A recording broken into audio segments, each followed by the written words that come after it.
एक बार फिर आप सभी का स्वागत है आपके अपने चैनल में। लास्ट लेक्चर में हमने बात किया था कार्बोकैटायन के बारे में, उसके फैक्टर्स के बारे में, स्टेबिलिटी के बारे में। ठीक है, तो हमने ये समझा कि कार्बोकैटायन की स्टेबिलिटी किन किन फैक्टर्स पे डिपेंड करती है। ठीक है, उनका ऑर्डर हमने समझा। आज का जो लेक्चर है वो है कार्बोकैटायन से रिलेटेड जो नेम रिएक्शंस है उन पर आधारित। ठीक है, तो सबसे पहले मैं बात करता हूं कि जो भी यहाँ पर नेम रिएक्शंस होंगी तो वो नेम रिएक्शंस में जो कॉमन पार्ट होता है उस कॉमन पार्ट को हम समझें। ठीक है, तो देखो भाई, कार्बोकैटायन का जो रीअरेंजमेंट होता है वो टू फैक्टर्स पे डिपेंड करता है। कार्बोकैटायन की arrangement bye 1 to group migration या 1 to ग्रुप शिफ्टिंग। ठीक है, दूसरा होता है carbocation rearrangement bye ring expansion. ठीक है, इन दोनों फैक्टर के कारण ही क्या होगा, रीअरेंजमेंट फॉरवर्ड डायरेक्शन में फॉलो होगा। ठीक है, वो क्यों होता है, इनका ड्राइविंग फोर्स क्या होता है, ड्राइविंग फोर्स होता है स्टेबिलिटी ऑफ कार्बोकैटायन। क्या होता है कि कार्बोकैटायन क्या होता है, लेस स्टेबिलिटी से कहां पर जाता है, मोर स्टेबिलिटी की ओर जाता है।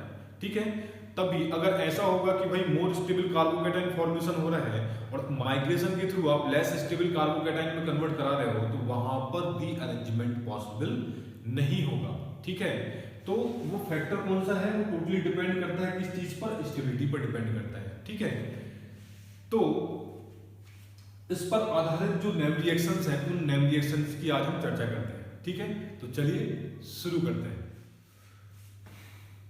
तो देखिए, कार्बोकैटायन से रिलेटेड जो भी नेम रिएक्शंस होंगी, ठीक है, तो उनके बारे में आइए हम चर्चा करते हैं। तो सबसे पहला नेम रिएक्शंस आता है जो काफी पॉपुलर है, आप सभी जानते हैं, पिनोकॉल पिनोकोलोन रीअरेंजमेंट। ठीक है, तो यहां पे क्या होता है कि vicinal diol with the presence of acid moderately concentrate H2SO4 हम यहां पर यूज करते हैं। तो ये किसकी तरह बिहेव करता है, एसिड कैटालाइज्ड की तरह बिहेव करता है और यहां कन्वर्ट होता है किसमें, पिनोकोलोन में।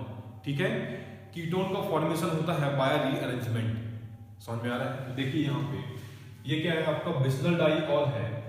जिम्नल डाइऑल क्या होता है, जब एक कार्बन पर 2 OH ग्रुप लगा होगा तो उसको हम बोलते हैं जिम्नल डाइऑल, और डिफरेंट कार्बन पर 2 OH ग्रुप लगा होगा तो उसको हम बोलते हैं क्या, विस्नल डाइऑल। वे कौन सा यूज कर रहे हैं हम यहाँ पर, विस्नल डाइऑल यूज कर रहे हैं। ठीक है, तो विस्नल डाइऑल का रिएक्शन जब हम मॉडरेटली कंसंट्रेट H2SO4 के साथ इसकी रिएक्शन कराते हैं और ये जो H2SO4 ये किसकी तरह बिहेव कर रहा है, ये एज अ एसिड कैटालाइज्ड की तरह बिहेव कर रहा है। ठीक है, तो यहाँ पे क्या बन रहा है, आपका कीटोन फॉर्मेशन हो रहा है जिसको हम बोलते हैं क्या, पिनोकोलोन। ठीक है, तो इसलिए इस रिएक्शंस का नाम हम बोलते हैं क्या, पिनोकोलोन रीअरेंजमेंट। इसको नॉर्मली कभी कभी बोला जाता है पिनोकोल रीअरेंजमेंट और कभी कभी ये भी बोला जाता है पिनोकोलोन रीअरेंजमेंट। ठीक है, तो ये तीनों एक ही रिएक्शन है, कंफ्यूज नहीं होइएगा। तो जब मैं इसके मैकेनिज्म की बात करता हूं तो मैकेनिज्म से हमको समझ में आएगा कि ये पिनोकोल से पिनोकोलोन में कन्वर्ट कैसे हो रहा है। स्टेप बाय स्टेप में मैकेनिज्म को कंप्लीट करता हूं, आप देखिए।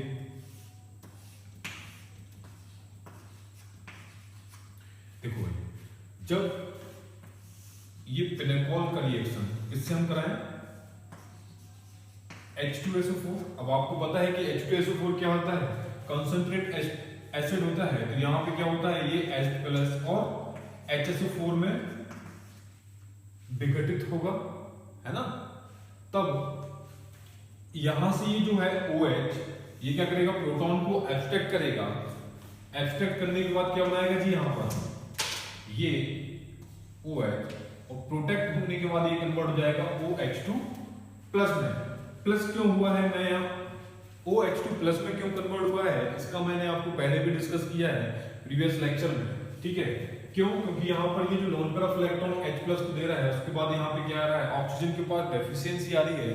डेफिशिएंसी के कारण यहाँ पे क्या होता है, ऑक्सीजन पे क्या आ जाता है, आपका पॉजिटिव चार्ज आ जाता है। ठीक है, अच्छा जी, अब देखिएगा, तो जैसे ही ये पॉजिटिव चार्ज आता है तो ये मैंने बताया था OH जो है अगर रिएक्शन मिक्सचर में आता है तो रिएक्शन मिक्सचर के में आने के बाद क्या होता है, गुड लिविंग ग्रुप की तरह बिहेव नहीं करता है। क्यों, क्योंकि वहां पर उसकी रिएक्टिविटी क्या होता है, फास्ट होता है। फर्दर वो क्या करेगा, प्रोडक्ट से रिएक्ट करके फिर से बैकवर्ड डायरेक्शन में चला जाएगा। बट जैसे ही आपने इसको प्रोटेक्ट किया H+ से, है ना, तो H+ के साथ जैसे ही प्रोटेक्ट किया तो यहाँ पे क्या निकलेगा, H2O के फॉर्म में ये बाहर निकल जाएगा। किस फॉर्म में बाहर निकल जाएगा जी, H2O के फॉर्म में बाहर निकल जाएगा। या हम बोल सकते हैं कि जो लिविंग ग्रुप H2O के फॉर्म में जा रहा है वो मोर स्टेबल होगा, क्योंकि रिएक्शन मिक्सर में आने के बाद ये क्या हो जा रहा है जी, ये हो जा रहा है आपका न्यूट्रल। ठीक है, तो प्रोटोनेशन करने के बाद हमने क्या किया, इसकी लिविंग ग्रुप टेंडेंसी को इंक्रीज कर दिया। ठीक है, तब यहाँ पे क्या कन्वर्ट हो जाएगा, यहाँ बनेगा आपका कार्बोकैटायन। ठीक है, तो ये कार्बोकैटायन का फॉर्मेशन होगा जी। तो जैसे ही यहाँ कार्बोकैटायन का फॉर्मेशन होगा देन यहाँ पे क्या होगा, माइग्रेशन। अच्छा जी, अब आप बोलोगे कि यहाँ टर्सरी कार्बोकैटायन बन रहा है ना, यहाँ पे टर्सरी कार्बोकैटायन बन रहा है। जब माइग्रेट करेगा 1-2 शिफ्टिंग होगी, तो उस 1-2 शिफ्टिंग होने के बाद भी तो यहाँ पे क्या बनेगा आपका कार्बोकैटायन। ठीक है, तो उस केस में क्या होगा, ये वाला कार्बोकैटायन ज्यादा स्टेबल होगा या ये वाला कार्बोकैटायन ज्यादा स्टेबल होगा, उसको थोड़ा सा समझिएगा। देखो भाई, जैसे ही ये कार्बोकैटायन में कन्वर्ट हुआ, यहाँ पे क्या होगा, ये मिथाइल ग्रुप जो है, मिथाइल ग्रुप का क्या होगा, यहाँ पर माइग्रेशन होगा। ठीक है, और ड्राइविंग फोर्स क्या होगा जी, यहाँ पर यहाँ का जो ड्राइविंग फोर्स होगा, यहाँ का जो ड्राइविंग फोर्स होगा वो क्या करेगा, यहाँ पुश और पुल वाला जो कॉन्सेप्ट चलता है, यहाँ पे क्या हो रहा है, ये पुश करेगा ऑक्सीजन का लोन तरफ इलेक्ट्रॉन, और यहाँ से क्या हो रहा है, कार्बोकैटायन Mu को पुल कर रहा है, खींच रहा है। ठीक है, देन यहाँ इसके बाद क्या बन जाएगा, देखो ये जो आपका मॉलिक्यूल बना है, ठीक है, ये as a non classical carbocation किस तरह ट्रीट करता है, किसकी तरह ट्रीट करता है जी, नॉन क्लासिकल कार्बोकैटायन। तो जैसे ही ये Me ग्रुप यहाँ से माइग्रेट होगा, तो माइग्रेट होने के बाद क्या होगा जी, देखो ये बन गया आपका टर्सरी ब्यूटाइल ग्रुप। ठीक है, और यहाँ पे क्या लगा हुआ है आपका ऑक्सीजन, और ये क्या बना आपका कार्बोकैटायन बना।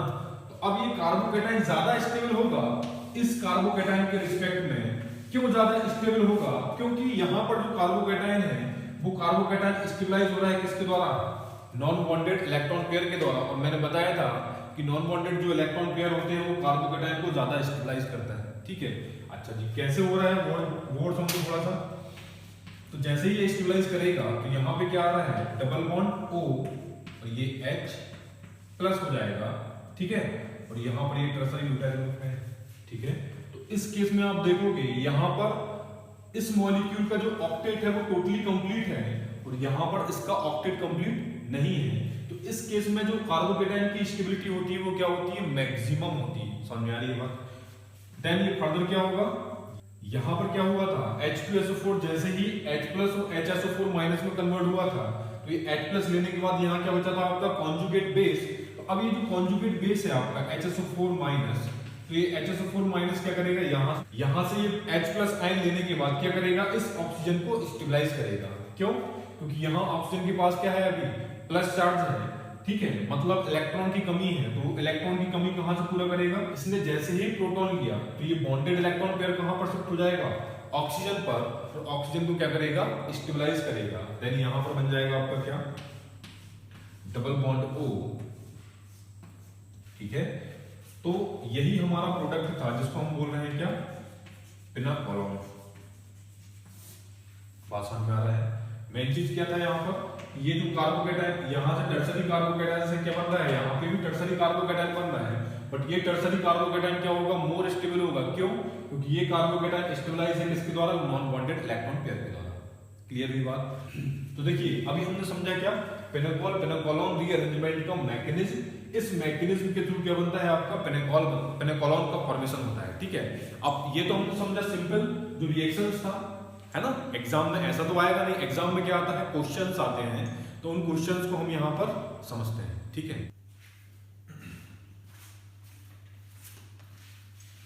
देखो तो अभी हमने पिनाकोलोन का मैकेनिज्म समझा। ठीक है, उस मैकेनिज्म के थ्रू अब आप आसानी से बता पाओगे कि ये किस तरीके से इसका मूवमेंट हो रहा है, ग्रुप कैसे माइग्रेट कर रहा है। ठीक है, अब दूसरा क्वेश्चन हमारा ये उठता है, अभी तो हमने सिंपल मॉलिक्यूल देखा कि दोनों साइड के लगे हुए थे, मिथाइल ग्रुप लगे हुए थे, बट अगर मैं देखूं डिफरेंट अगर मॉलिक्यूल है, कैसे कि अगर ये सपोज ये मॉलिक्यूल है आपका, यहाँ पर क्या लगा हुआ है, एक साइड लगा हुआ है मिथाइल ग्रुप और एक साइड लगा हुआ है पीएच, तो उस केस में आपको अब देखना होगा कि किस कार्बन का कार्बोकैटायन फॉर्मेशन होगा, पहली चीज, और दूसरा क्या होगा, कौन सा ग्रुप माइग्रेट होगा। ठीक है, तो उसके लिए क्या लिखना होगा, स्टेबिलिटी ऑफ कार्बोकैटायन। ठीक है, तो आप बता पाओगे स्टेबिलिटी ऑफ कार्बोकैटायन कि किस कार्बन पर स्टेबिलिटी ज्यादा है और किस पर स्टेबिलिटी कम है। वही सारे फैक्टर लगाना है जो अभी पिछले क्लास में मैंने डिस्कस किया है। ठीक है, अब सेकंड बात आती है माइग्रेटरी एप्टीट्यूड। तो माइग्रेटरी एप्टीट्यूड को आप सिंपली समझो कि यहाँ पे आपको देखना है सबसे पहले क्या, स्टेबिलिटी ऑफ कार्बोकैटायन। ठीक है, दूसरा फैक्टर देखना है आपको क्या, माइग्रेटरी एप्टीट्यूड। तो जो, ठीक है, मैं इसको और ज्यादा डिटेल में चर्चा क्यों नहीं कर रहा हूँ, क्योंकि जब मैं नेम रिएक्शंस बताऊंगा तो नेम रिएक्शंस का मुझे यहाँ पे बहुत डीपली इसको डिस्कस करना है। ठीक है, अच्छा जी, अब देखो मैंने कुछ एग्जांपल लिए हैं, इन एग्जांपल के थ्रू हम बता पाएंगे कि किसका माइग्रेट, किसका कार्बोकैटायन स्टेबल है और कौन माइग्रेट करेगा। ठीक है, अच्छा देखो भाई, इस कार्बन में और इस कार्बन में, तो इन दोनों में देखोगे किसका OH प्रोटोनेट होगा। ठीक है, तो जिसका OH प्रोटोनेट होगा उसका क्या बनेगा, कार्बोकैटायन। ठीक है, तो देखो अगर यहाँ प्रोटोनेट हो रहा है तो यहाँ पे बन रहा है टर्सरी कार्बोकैटायन और दोनों जगह क्या लगा हुआ है, मिथाइल मिथाइल। बट अगर यहाँ पर हो रहा है तो यहाँ OH ग्रुप है, तो जैसे एक्टिवेट करोगे इसको OH2 में, तो यहाँ जो कार्बोकैटायन बनेगा तो ये कार्बोकैटायन ज्यादा स्टेबल होगा। क्यों, क्योंकि यहाँ लगा हुआ है आपका pH, तो pH क्या करेगा, उस कार्बोकैटायन को ज्यादा स्टेबलाइज करेगा। ठीक है, अच्छा जी, इसका कार्बोकैटायन बना, तो जैसे ही यहाँ कार्बोकैटायन बनेगा देन यहाँ से मिथाइल ग्रुप क्या कर जाएगा, माइग्रेट कर जाएगा और क्या बन जाएगा जी, यहाँ पर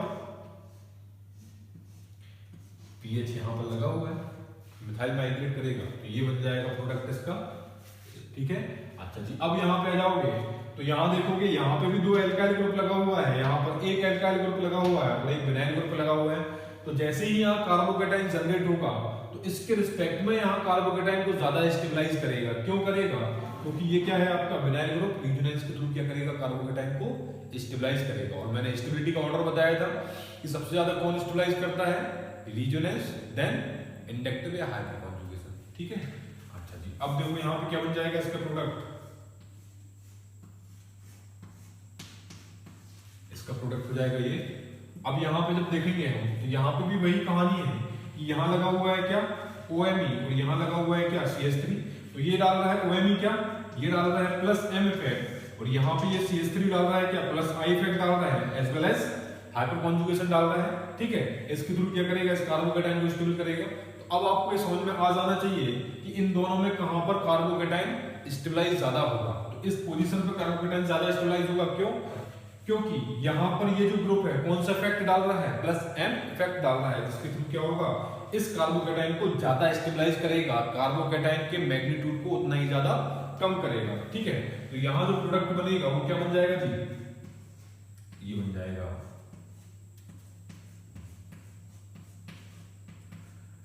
ये CH3 है ना।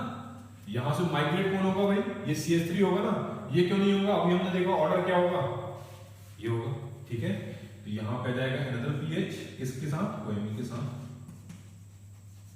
और ये CH3 है, तो ये हो जाएगा फाइनल प्रोडक्ट। आ जाओ जी यहाँ पर, तो यहाँ पे क्या होगा, देखो ये सबसे पहले दोनों पोजीशन क्या है, सिमिलर है, तो सिमिलर पोजीशन है तो यहाँ पे कहीं पे भी आप प्रोटोनेट करा दो। ठीक है, तो प्रोटोनेट जैसे ही इसको कराओगे यहाँ पे बनेगा आपका क्या, कार्बोकैटायन। अब ये जो कार्बोकैटायन है कैसे स्टेबलाइज होगा कि ये लोन तरफ इलेक्ट्रॉन जैसे ही डिलोकलाइज हुआ, ये रिंग के 5 मेंबर रिंग यहाँ से क्या हो जाएगा, शिफ्ट कर जाएगा कार्बोकैटायन की तरफ, और यहाँ रिंग का क्या हो जाएगा, एक्सपेंशन हो जाएगा कि नहीं। और यहाँ जो है आपका 5 मेंबर रिंग है, प्रोडक्ट क्या होगा फाइनली, ये होगा। अच्छा जी, इसका देखेंगे तो ये वाला मैं आपके ऊपर छोड़ता हूं कि यहाँ पर प्रोडक्ट क्या बनेगा, इसका आंसर मैं आपसे एक्सपेक्ट करता हूं। ठीक है जी, अच्छा जी, अब हम चलते हैं नेक्स्ट जो है हमारा रिएक्शन कौन सा है, वैगनर-मीरवीन रीअरेंजमेंट। तो उसको हम समझेंगे कि वहां पर क्या क्या चेंजेस होता है, और ये मोस्ट इंपोर्टेंट रिएक्शन है, आप समझिए इसको। ये क्या है, ये जितना भी मैंने रिएक्शन बताया है, ये क्या सारी की सारी इंपोर्टेंट रिएक्शंस हैं जिनको आपको समझना अति आवश्यक है। देखिए भाई, अब जो मैं सेकंड रिएक्शन की बात करता हूं, तो इन दिस रिएक्शन क्या होगा, ये बेस कैटालाइज्ड रिएक्शन होगा और एसिड कैटालाइज्ड रिएक्शन होगा। तो इसमें क्या चेंजेस आते हैं वही हम देखते हैं। तो जब मैं बात करता हूं बेस कैटालाइज्ड की, तो वहां पे क्या होगा, ये आपका ग्रुप होगा क्या, RH, वेयर RH क्या होगा आपका leaving group good leaving group होना चाहिए, ठीक है। तो उस केस में क्या होगा, यहाँ पर 2 प्रोडक्ट बनता है और जो 2 प्रोडक्ट बनता है वो E1 और SN1 मैकेनिज्म के थ्रू प्रोडक्ट का फॉर्मेशन करता है, ठीक है। तो यहाँ पर दो जो आपका प्रोडक्ट दिख रहा होगा, ये क्या मिल रहा होगा आपका, यहाँ पर रीअरेंज्ड प्रोडक्ट मिल रहा है, यहाँ पर एल्कीन मिल रहा है, ये क्या मिल रहा है, SN1 के थ्रू यहाँ प्रोडक्ट का फॉर्मेशन हो रहा है, ठीक है।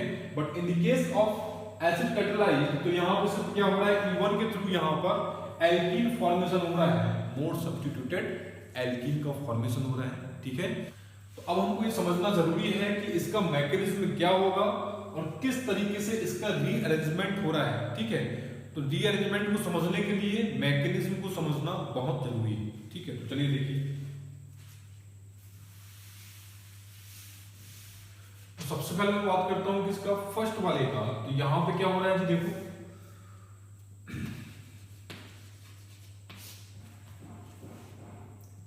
सबसे पहले देखिएगा यहां पर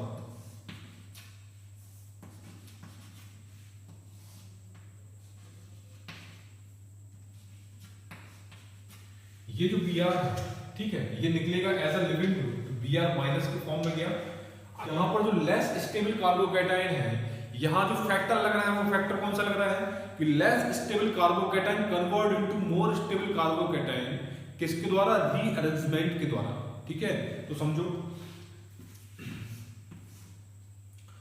यहां जो है आपका क्या बन रहा है, प्राइमरी कार्बोकैटायन बन रहा है। अब ये जो प्राइमरी कार्बोकैटायन है, तो ये प्राइमरी कार्बोकैटायन कैसे स्टेबलाइज होगा, अब देखो यहाँ दो पॉसिबिलिटी है, ये पीएच भी यहाँ माइग्रेट हो सकता है और यहाँ पर एल्काइल ग्रुप माइग्रेट हो सकता है। तो हमने यहाँ पे अभी पढ़ा है कि जो एराइल ग्रुप होता है उसका माइग्रेटरी एप्टीट्यूड ज्यादा होता है compare to alkyl group. But दूसरा जो फैक्टर देखा था हमने, वो फैक्टर क्या था, स्टेबिलिटी ऑफ कार्बोकैटायन, कि जब यहाँ पीएच मूव करेगा तो यहाँ स्टेबल कार्बोकैटायन तो बनेगा, tertiary carbocation. But in this case जब यहाँ पर एल्काइल ग्रुप मूव करता है तो यहाँ जो कार्बोकैटायन बनेगा वो भी टर्सरी कार्बोकैटायन होगा। बट उस केस में वह जो कार्बोकैटायन होगा वो ज्यादा स्टेबल होगा। क्यों? क्योंकि यहाँ पर जुड़ा हुआ है पीएच, और वो पीएच क्या करेगा, कार्बोकैटायन को रीजोनेंस के थ्रू स्टेबलाइज करेगा। समझ में आ रहा है? तो इसके बाद क्या होगा भाई,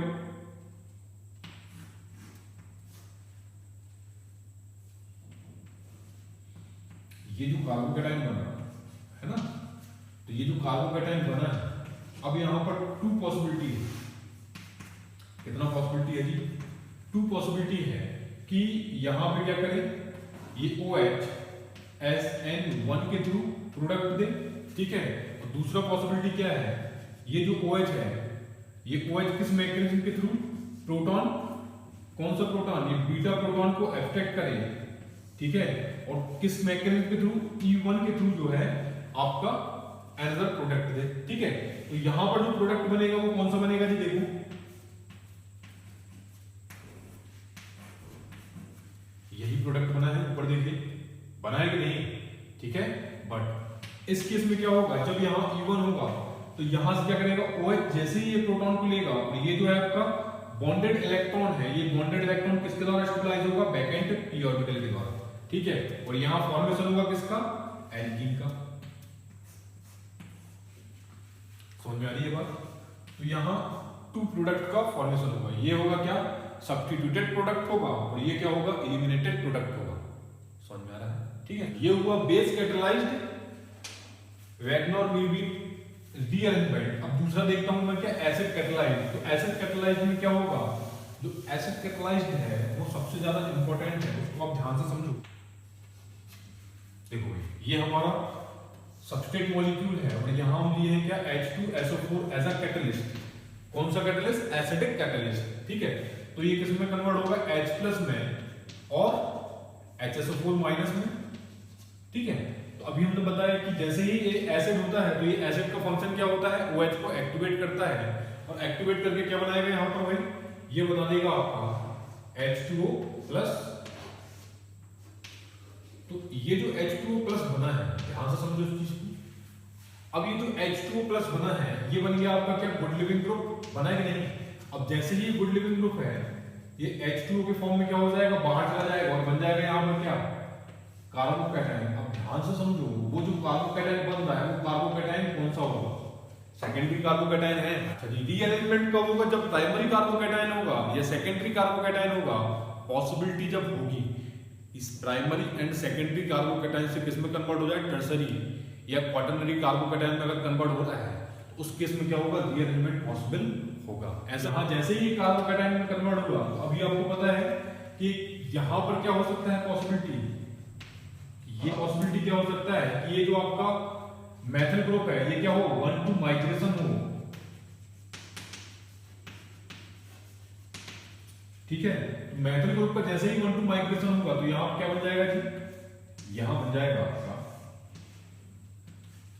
secondary carbocation convert into tertiary carbocation. तो ड्राइविंग फोर्स क्या हुआ, less stable carbocation convert into more stable carbocation. ठीक है, तो जैसे ही ये कार्बोकैटायन में कन्वर्ट हुआ है ना, तो यहां देखो ये CH3 ग्रुप यहां है और H ग्रुप कहां पर है, यहां। क्लियर हुई बात? यहां पर देखिएगा कि जैसे ही ये प्रोटॉन दिया था, प्रोटॉन देने के बाद अभी इसके पास बचा था क्या, कॉन्जुगेट बेस। तो ये जो कॉन्जुगेट बेस है यहां से क्या करेगा, प्रोटॉन को एब्स्ट्रैक्ट करेगा और ये जो प्रोटॉन के जो शेयर्ड इलेक्ट्रॉन है ये स्टेबलाइज होंगे किसके द्वारा, ये स्टेबलाइज होंगे वैकेंट p ऑर्बिटल के द्वारा। ठीक है, तो जैसे ये वैकेंट p ऑर्बिटल के द्वारा स्टेबलाइज होगा तो जो प्रोडक्ट हमारा मिलेगा वो प्रोडक्ट क्या मिल जाएगा जी, ये मिल जाएगा हमारा मोर सब्स्टिट्यूटेड एल्कीन। और ये जो प्रोडक्ट मिला है किसके थ्रू मिला है, ये मिला है हमारा E1 मैकेनिज्म के थ्रू मिला है। ठीक है, अच्छा ये E1 कब होता है, SN1 कब होता है, जब मैं आगे रिएक्शन मैकेनिज्म को क्लियर करूंगा, रिएक्शन मैकेनिज्म को डिस्कस करूंगा तो ये चीज भी आपकी क्लियर हो जाती है। इसलिए जो नेम रिएक्शन जो इन्वॉल्विंग नेम रिएक्शंस है इसलिए मैं इनको डीप में डिस्कस नहीं कर रहा हूं। तो आप ये समझो कि इनमें कौन कौन सा रिएक्शन इन्वॉल्व हो रहा है और उन रिएक्शन का जो वन स्टेप रिएक्शन है उसमें प्रोडक्ट फॉर्मेशन क्या हो रहा है और उनका मैकेनिज्म क्या है। ठीक है, अभी आप इतना समझने की कोशिश करें। ठीक है, तो यहां बन गया आपका क्या, एल्कीन। एक एग्जांपल मैं इसका और लेता हूं, देन इसके बाद हम मूव करेंगे नेक्स्ट जो रिएक्शन है आपका उसकी तरफ।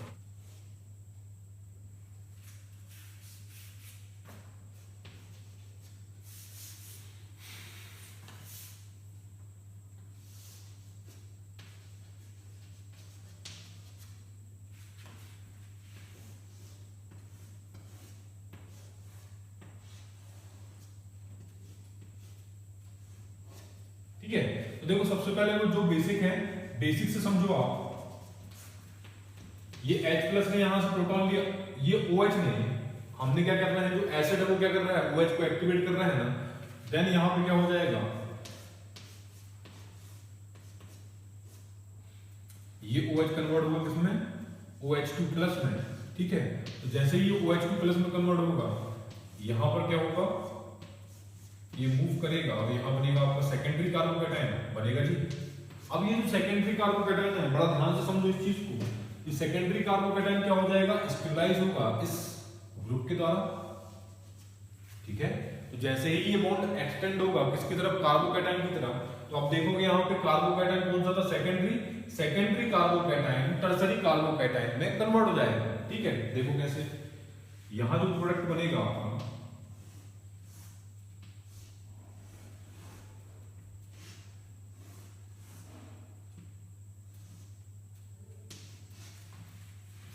अब देखिए भाई यहां पर क्या बन रहा है, ये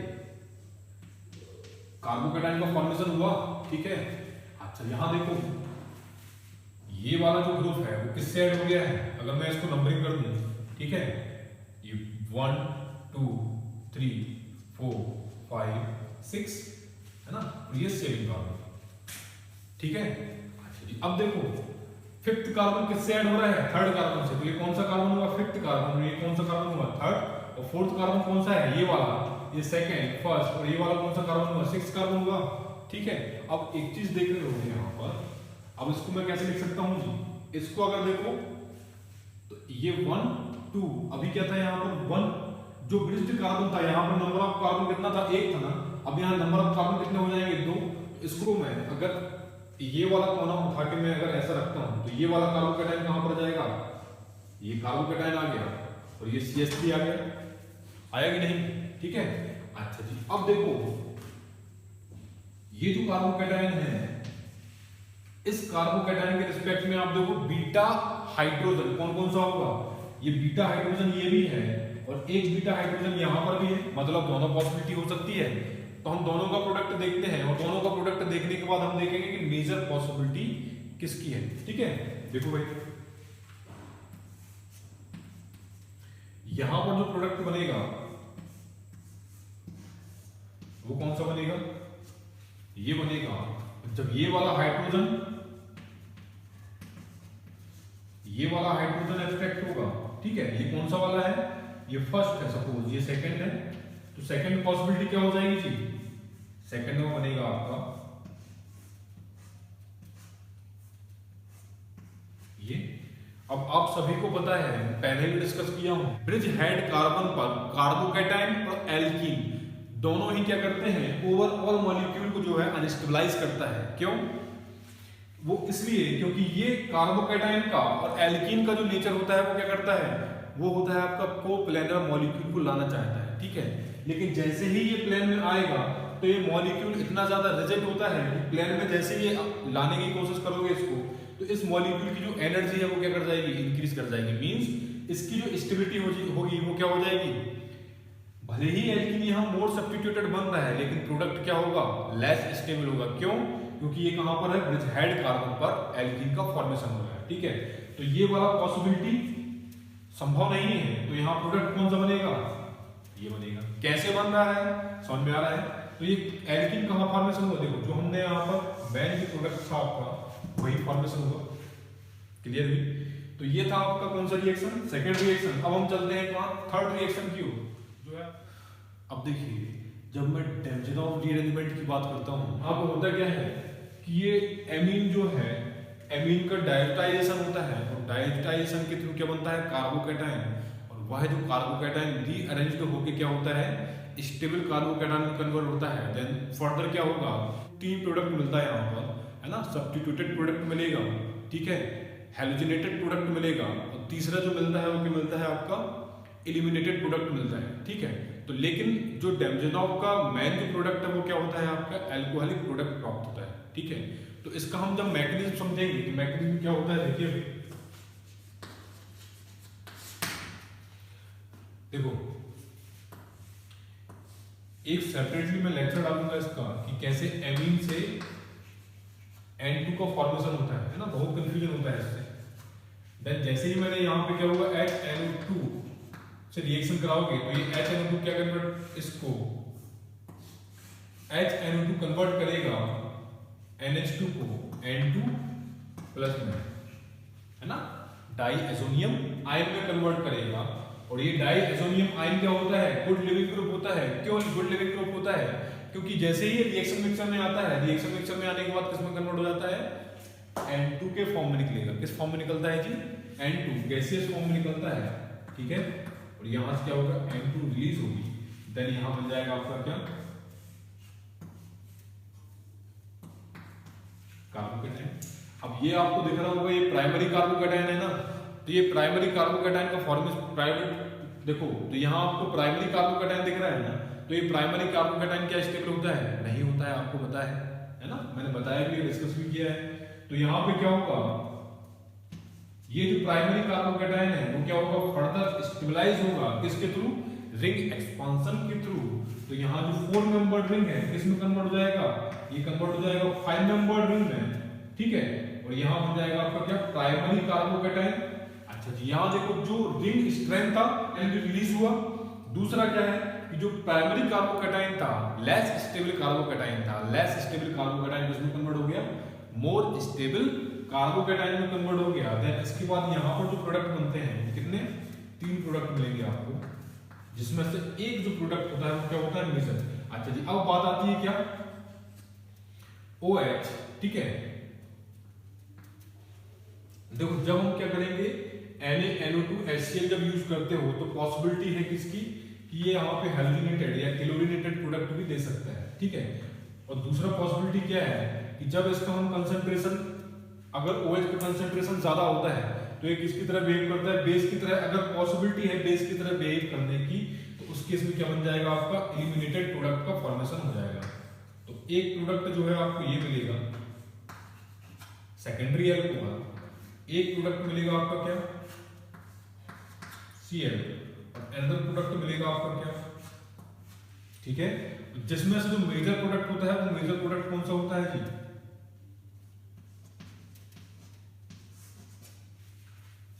समझ में आई बात, ठीक है। तो ये था आपका क्या, डेंजनॉफ रीअरेंजमेंट, बहुत इजी है, कोई दिक्कत नहीं है। यहां पे क्या हो रहा है, एल्किल एमीन कन्वर्ट हो रहा है एल्किल अल्कोहल में, ठीक है। अच्छा जी, इसके मैं एग्जांपल डिस्कस करूंगा, एग्जांपल से आपको और ज्यादा क्लियरिटी आएगी, ठीक है। देखो भाई, अब मैंने ये जो एग्जांपल लिया है इसको समझो थोड़ा सा, भले ये कॉम्प्लिकेटेड लग रहा है लेकिन जब आप देखोगे इसका मैकेनिज्म तो बहुत इजी है, बस आपको रीअरेंज करते आना चाहिए। देखो भाई, सबसे पहला फंक्शन क्या होगा HNO2 का, HNO2 क्या करेगा, N2 को कन्वर्ट कर देगा इसमें N2 प्लस में, ठीक है। और यहां लगा हुआ है क्या आपका, प्रत्येक कार्बन पर लगा हुआ है साइक्लोप्रोपेन, साइक्लोप्रोपेन रिंग लगा हुआ है। देन जैसे ही यहां पर क्या होगा, N2 निकलेगा एज अ लिविंग ग्रुप, है ना, N2 किसके फॉर्म में निकल जाएगा, लिविंग ग्रुप के फॉर्म में निकल जाएगा N2 गैस। तो यहां बन जाएगा आपका क्या, ये जो कार्बोकेटाइन बना है, इस कार्बोकेटाइन को कौन स्टेबलाइज करेगा जी,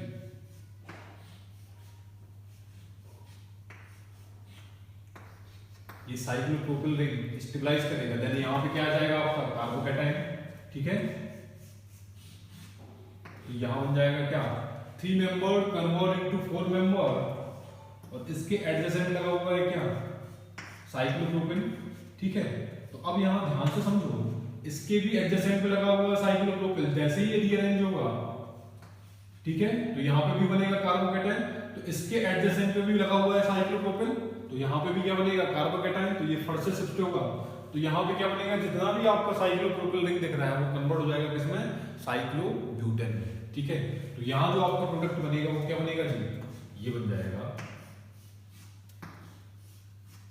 ये फर्दर रीअरेंज होने के बाद क्या बन जाएगा, like this, what a beauty of chemistry, समझ रहे हैं। तो यहां ये है आपका मैथिल ग्रुप, और यहां ये कार्बोकेटाइन है ना।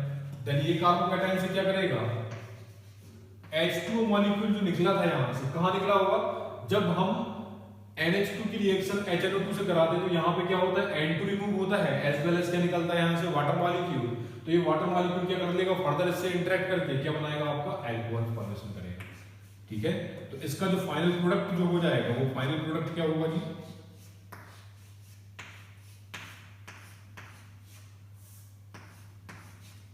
ये हो जाएगा OH M, तो ये होगा इसका फाइनल प्रोडक्ट, ठीक है।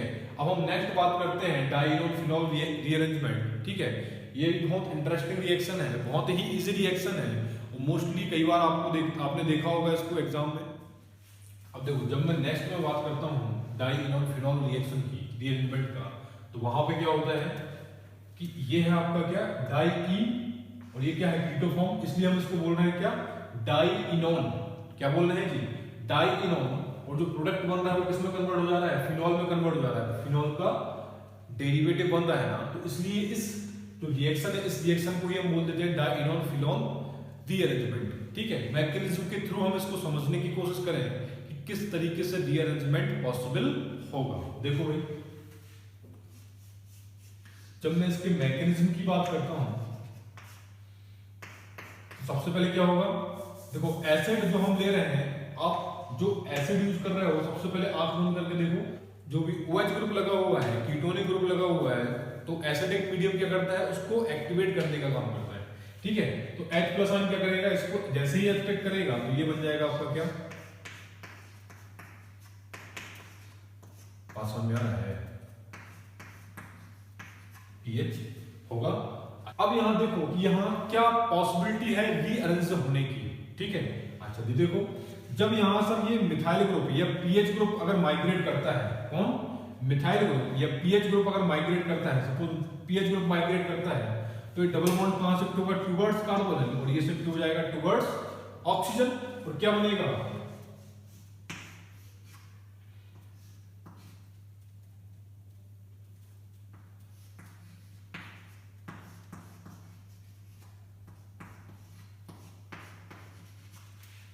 एक पॉसिबिलिटी ये है। दूसरा पॉसिबिलिटी क्या बन सकती है भाई कि पीएच ना मूव हो के कौन मूव हो, मैथिल ग्रुप अगर मूव करता है तो यहाँ पे रह जाएगा आपका पीएच, तो यहाँ चला जाएगा आपका क्या एमई, है ना। तो हमने देखो प्रोडक्ट लिखा हुआ है पीएच, तो उसका रीजन ये है कि यहाँ जो आपका कार्बोकैटायन बनेगा वो ज्यादा स्टेबल होता है। आपको भी पता है यहाँ पे इसको क्या मिल रहा है, यहाँ मैथिल ग्रुप है, सिर्फ यहाँ पे क्या डालेगा, इंडक्टिव इफेक्ट डालेगा। लेकिन यहाँ पर जो मैथिल यहाँ जो कार्बोकैटायन है, कार्बोकैटायन किसके थ्रू स्टेबलाइज होगा, रीजोनेल्स के थ्रू स्टेबलाइज होगा। इसलिए ये जो कार्बोकैटायन है वो ज्यादा स्टेबल होगा। ठीक है, मतलब कि देखो पीएच का माइग्रेटरी एप्टीट्यूड ज्यादा है एमई से। माइग्रेट कौन हो रहा है, मैथिल मूलक हो रहा है, किसके रिस्पेक्ट में, पीएच के। क्यों, क्योंकि हम वहां दूसरा फैक्टर देखते हैं, स्टेबिलिटी ऑफ कार्बोकैटायन। तो स्टेबिलिटी ऑफ कार्बोकैटायन यहाँ पर ज्यादा है इसके रिस्पेक्ट में, इसलिए यहाँ पर एमई ग्रुप मूव किया है। ठीक है, देन फर्दर क्या होगा,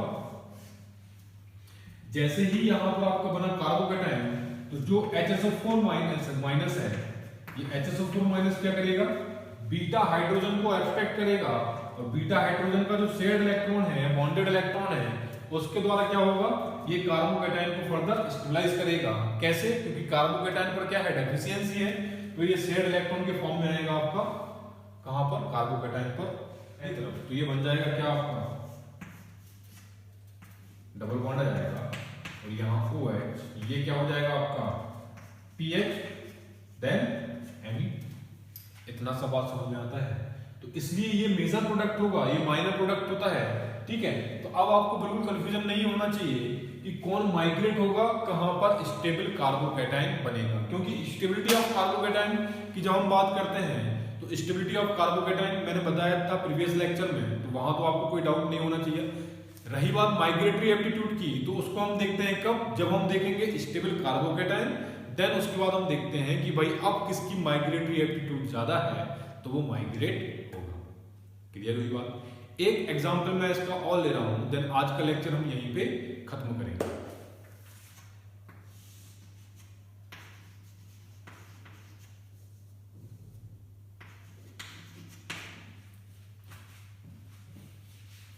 अब देखिए, ये मैंने एग्जांपल लिया है किसका, जो लास्ट रिएक्शन हम जो पढ़ रहे हैं, वहां पे क्या होगा, देखो सिंपली इतना बड़ा जो मॉलिक्यूल दे दिया है आपको, सिर्फ डराने के लिए दिया हुआ है। मैन जो फंक्शन होगा वो कहां पर होगा, सिर्फ इतनी सी रिंग में होगा, बाकी एज इट इज रहेगा। ठीक है, तो यहां पर क्या होगा भाई, देखो ये जो मैथिल मूलक है, ये मैथिल मूलक क्या होगा, फर्दर माइग्रेट होगा। देन माइग्रेट होने के बाद क्या होगा, जैसे ही इसको हमने प्रोटोनेट किए, ठीक है, सबसे पहले क्या होगा, OH ग्रुप यहां से प्रोटोनेट होगा।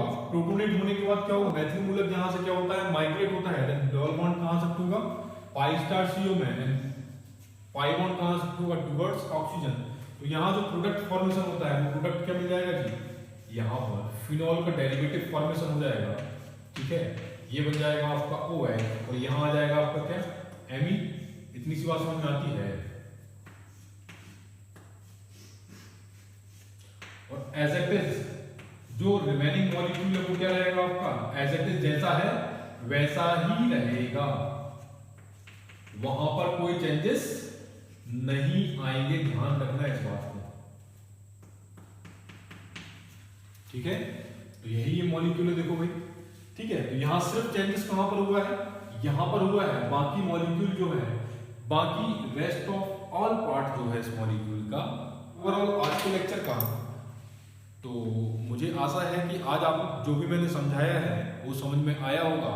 और हमने जो जितना भी इंटरमीडिएट पढ़ेंगे, और उन इंटरमीडिएट में जितना भी इन्वॉल्विंग नेम रिएक्शंस होगा, उनको हम डिटेल में डिस्कस इसलिए नहीं कर रहे हैं क्योंकि जब मैं नेम रिएक्शंस बताऊंगा तो वहां पर मुझे डिटेल में इसको डिस्कस करना है। ठीक है, तो आज का लेक्चर क्या था, आज के लेक्चर में हमने मोस्ट इंपॉर्टेंट 4 रिएक्शंस को हमने लिया। ठीक है, जिनमें हमने देखा कि सबसे पहले जो रीअरेंजमेंट हो रहा है वो किसके थ्रू हो रहा है, कार्बोकैटायन के थ्रू हो रहा है, कि लेस स्टेबल कार्बोकैटायन क्या हो रहा है, मोर स्टेबल कार्बोकैटायन में चेंज हो रहा है। ठीक है, और वहां जो फैक्टर था वो फैक्टर कौन सा था, migratory aptitude and stability of carbocation. ठीक है, 2 फैक्टर काम किया था।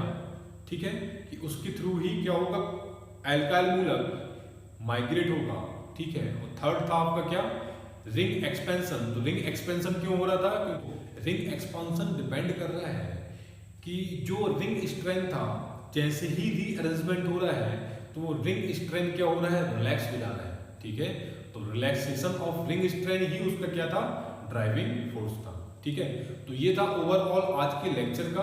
तो आई होप आपको समझ में आया होगा। जहां पे भी आपको समझ में ना आया हो आप कमेंट बॉक्स पे कमेंट करके जरूर पूछ सकते हैं। ठीक है, आज के लिए इतना ही। बहुत बहुत